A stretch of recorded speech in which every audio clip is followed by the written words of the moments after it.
Le Conseil a adopté ce jour un rapport relatif à deux décrets. Le premier décret porte sur l'approbation des statuts particuliers de la Chambre des métiers de l'artisanat du Burkina Faso. Et le deuxième décret est relatif à la dissolution des organes consulaires de la Chambre des métiers et la mise en place d'une délégation consulaire pour assurer les affaires courantes jusqu'aux élections nouvelles d'élus consulaires. Il faut dire que l'adoption de ces deux décrets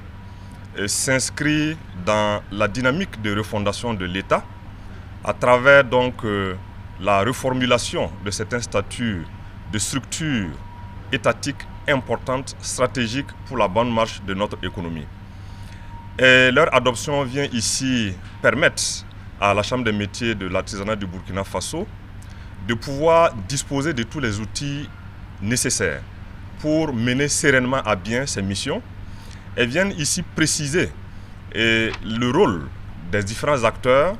et recadrer l'utilisation des ressources qui sont faites et permettre à l'administration de la structure de pouvoir atteindre les objectifs qui lui sont assignés. Entre autres innovations qui ont été consacrées à travers l'adoption de ces deux décrets, c'est la suppression de la relation hiérarchique qui existait entre le bureau consulaire et l'administration même de l'entité. En lieu et place de cette relation hiérarchique, il est désormais établi une relation fonctionnelle qui permet donc à l'administration de la Chambre des métiers de l'artisanat et à la Chambre consulaire de pouvoir avoir une relation forte dans le cadre de la mise en œuvre des missions confiées à l'entité. Il y a aussi la mise en place d'une assemblée générale et d'un conseil d'administration au sein desquels vont désormais siéger des représentants de l'administration publique pour assurer le pilotage de la Chambre des métiers de l'artisanat vers des chemins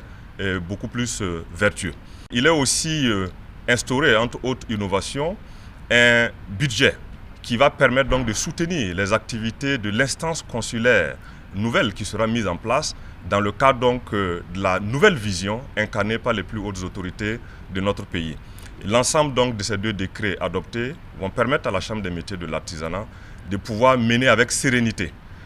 tout en visant l'équité et défendre les intérêts de tous les artisans du Burkina Faso pour le bonheur de ce secteur d'activité important de notre pays.